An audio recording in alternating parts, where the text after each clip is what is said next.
वंदे मातरम। भारत माता की जय। मित्रों, आज एक लखनऊ से समाचार मिला कि महंत राजू दास, जो अयोध्या के एक साधु हैं, उनसे लखनऊ में स्वामी प्रसाद मौर्य की झड़प हो गई और स्वामी प्रसाद के समर्थक उन पे हमला भी किए।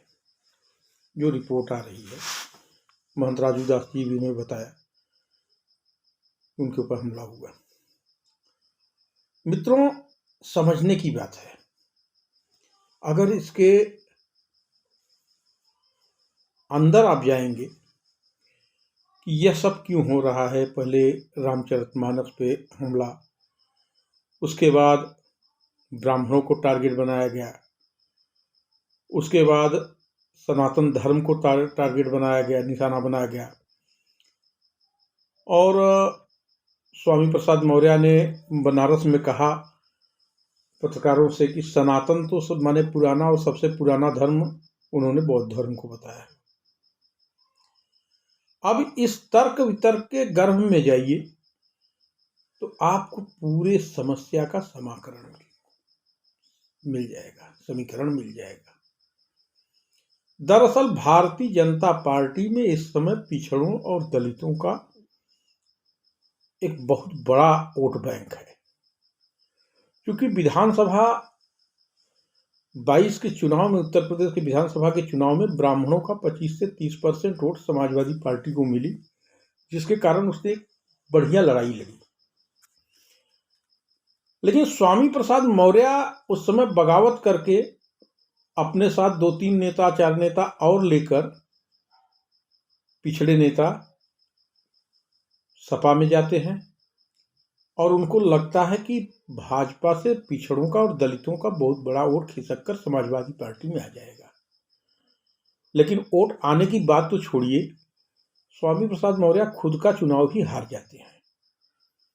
अब यहीं से उनके षड्यंत्र का काम शुरू हो जाता है। वो लोकसभा चुनाव के इंतजार में बैठे हैं और ठीक पहले उन्होंने षड्यंत्र शुरू किया। उनका लक्ष्य सपा को फायदा पहुंचाना नहीं है। मैंने अपने कल के भी वीडियो में बताया था कि स्वामी प्रसाद मौर्य किस तरह ब्लैकमेल कर राष्ट्रीय महासचिव बन गए। अब उनका लक्ष्य सिर्फ और सिर्फ यह है कि पिछड़ा और दलितों को किसी तरह साधें और कुछ वोट भाजपा का और कुछ वोट बैंक सपा का वो तोड़े, और तोड़कर वो बनाएंगे एक नई पार्टी, और नई पार्टी बनाकर वो ओवैसी के दल से करेंगे गठबंधन। उनके दिमाग में है कि अगर हमारे पास 10 से 12% वोट आ जाते हैं तो मुसलमानों की एकमात्र पार्टी ओवैसी की पार्टी से गठबंधन करके मैं सपा के बदले भाजपा के खिलाफ दूसरे नंबर का दल हो जाऊंगा और 4-6 सीट मैं ले लूंगा लोकसभा का। उसके बाद मैं सौदेबाजी करूंगा और तमाम लोगों से, दलों से गठबंधन करके वो मुख्यमंत्री का चेहरा बनने की उनकी महत्वाकांक्षा है।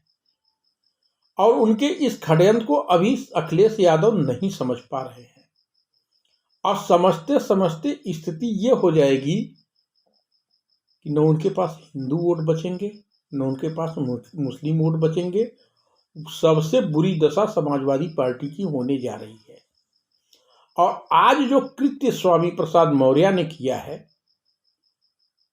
वो अपने महत्वाकांक्षा में जो षड्यंत्र रच रहे हैं, उनको यह नहीं पता है कि हिंदू को समाप्त करने के लिए, सनातन धर्म हिंदू धर्म को समाप्त करने के लिए उनकी तरह हजारों लोग आए और चले गए, खुद समाप्त हो गए, या सनातन की जड़ को समाप्त नहीं कर पाए।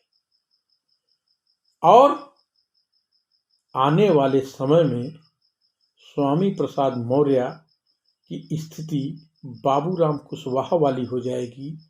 क्योंकि आज का भारत का हर नागरिक यह जानता है कि आज उसके पास कुशल नेतृत्व है, कुशल सरकार है, और सनातन धर्मियों को पता है कि उनके भावना से खेलकर जो राजनीति की जा रही है, यह सिर्फ और सिर्फ विनाश तक ले जाएगी और कहीं नहीं जाएगी। वंदे मातरम। भारत माता।